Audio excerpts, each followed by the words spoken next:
Hypocrites and Strippers by Yaged. Episode 2. Although I was never in the closet as a queer, I'm very in the closet as a stripper dater. It's not just an issue with family either.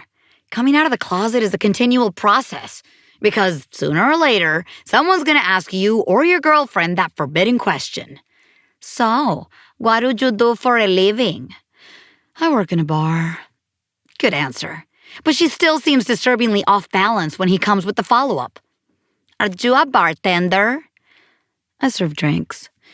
The eyebrow of our fellow partygoer rises. She glances over in my direction. I get guys drinks sometimes.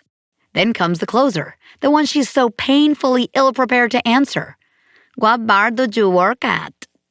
She turns to me, and I'm like, you got yourself into this. I never asked my stripper girlfriends to lie about what they do for a living. Hell, part of me wanted to tell people. Let the world know how virile I am. However, when consulted about the nature of the lie, I have always been adamantly opposed to the partial fabrication. Say you're in therapy, on hiatus, seeing a spiritual healer, enjoying your residuals. That's what everyone else calls their unemployment. But you'll have none of this. So inevitably, on the car ride home comes the diatribe. I can't stand this society. Everyone's so concerned about what I do for a living, as if that defines me. It's a normal question. This is why I don't like going out with your friends. See all the problems a little white lie could save you? You may ask why we don't just go out with her friends. Well, stripper girlfriends don't have friends. There are customers, people you party with, and exes. No friends. Similarly, one of the biggest hurdles to having a stripper girlfriend is people's perception of your availability on the market. It's like marrying outside your religion. You can be living together with 3 kids, but your mother will still call, I have the nicest girl I want you to meet. My parents are very practical people.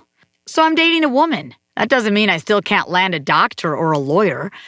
But it's not just parents. When you're dating a stripper, friends think it's just a stage. You should meet Rebecca. She's just your type. Don't you love heterosexual math? If they have any 2 friends with homosexual inclinations, it constitutes a type. Listen, I have a stripper bitch at home tied up in my closet. Trust me, you don't know my type. Shit. Did I just say bitch? I loathe that word. It especially drives me crazy when women use it. We're always the first to put each other down. I mean, what is that? It's lazy. And the truth is, my girlfriend's not a stripper bitch. Whoever invented the terminology got it wrong. I am the stripper bitch. The one who dates the stripper is the stripper bitch. You run around all the time doing whatever it takes to make sure she's happy because her job is taxing. Where's all the soul? Do you have any idea what it's like standing in these shoes all night? I don't know. Last I looked, there wasn't too much standing going on. Of course, I didn't say that. Instead, I come back with, do you want me to rub your feet? Ding, ding, ding. She smiles, tilts her head, and extends her feet, answering in that disturbingly cute girlish voice that turns my stomach. Yes. Why does it turn my stomach?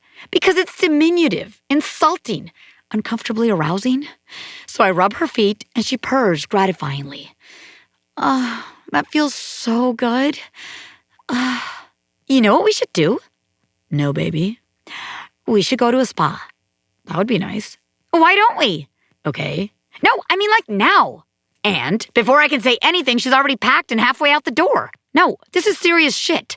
My stripper girlfriend once called me from 3 states over. I miss you so much. I miss you too, baby. I wish you were here. You do? I'll call you right back. An hour later, my phone rings. Where are you? You sound funny. Sorry, gotta go. Flight's about to take off. I thought she was crazy. I thought she was fabulous. I thought she was rich. I mean, she's averaging $500 a shift, not including the good nights. You figure it out. Even if she worked 3 nights a week, that's a lot of cash. And from what I could see, she was putting in more like 5-6 nights before she met me. Her inspiration for playing a little hooky. I had dollar signs spinning in my head like dials of a slot machine. Do you realize how much money that is per year? But here's the catch. Strippers don't work the entire year. They put in 5 days, then sleep the next 7. Or they start seeing the money add up and decide to go to Florida for a week or 6. And who can blame them? It's hard work. But there's no vacation pay or sick days when you're a stripper. Are you familiar with how this works? I'm going to give you a crash course. In some cities, you need a license to be a stripper. You go to the sheriff's office, fill out some forms, pay them some cash, and voila, you're a stripper. Now, before you even set foot on stage, you owe the bar what's known as a house fee. The reason for this fee? It's the bar's half-assed way of pretending you're an independent contractor, not a full-time employee, so they don't have to pay taxes for your ass. All those disgruntled women who claim to be trying to get strip clubs shut down because they're lewd, sexist, and demeaning, but are really just pissed off their husbands would rather drink beers, watch naked chicks, and hang out with the guys on Friday night instead of spend time with them have it all wrong. If you want to get a strip club shut down, go for their tax code violations. Pollutinous? Too much of a gray area. Next, there's the DJ. He's the one who's going to talk you up before you get on stage, spin you a good song, and tell those assholes sitting up front, "Bow, bow, bow. If you're going to sit at the stage, you have to pay. Remember, guys, these girls work on tips and tips alone." The DJ's cut of your nightly take isn't contingent upon him doing any of these tasks well. If he's a wannabe musician and decides to spin his demo track when it's your turn to go up, that's his prerogative. If the music starts to glitch and there's no one there to fix it because he's outside smoking a joint, deal with it. If he says something rude while you're picking up your cash, you also have no recourse. If the song you're dancing to ends and he still hasn't come back because he's in the dressing room making out with his latest stripper girlfriend, it is, however, your prerogative to walk off stage. Sometimes he'll come hauling back to the DJ booth as you're stomping off and think, "What a bitch," as he delivers his signature line, "Remember, guys, these girls work on tips and tips alone." If you're working at a bar that allows lap dances, for every dance you give, you'll have to pay the bar a set fee. When the bar runs specials, such as 2-for-1 lap dances, you'll be required to give customers 2 dances for the price of 1, and in some instances, pay the bar as though you've been compensated for both. Other specials include promotional giveaways such as a free hat or some other stupid bar PR when you buy a dance. There's a catch here too. If you don't get a dance, you're required to pay the bar for the stupid bar PR you didn't sell. You may also be required to tip out security. You know, the burly men who stand at the entrance to the bar with blank expressions they think intimidate but really just reveal the severity of their steroid addiction.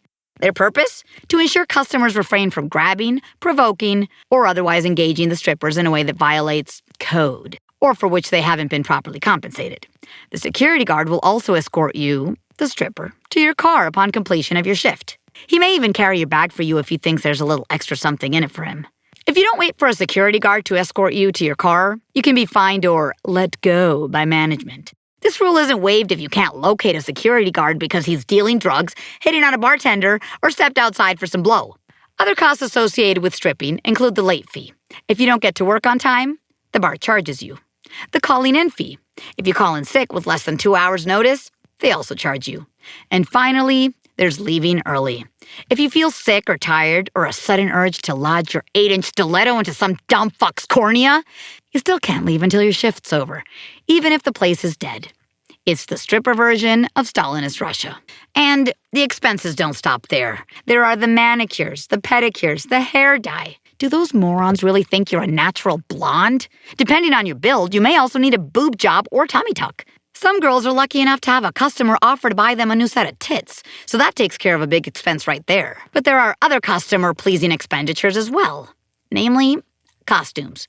Imagine your horror when you innocently walk out of the dressing room and a customer calls you over. "Don't you have any other outfits?" He may even toss in, "I'm tired of seeing you in that one." You can't respond by saying, "I don't see you paying for my clothes," because he will. He'll offer to meet you at his favorite stripper clothes store where you'll try on different outfits for him for an hour or two. In return, you'll be required to quickly change into one of these ensembles whenever he walks in the bar. But that's not your style. So you sheepishly respond, "Yeah, I have other outfits." "Well, all right then." At this point, he hasn't proffered any cash.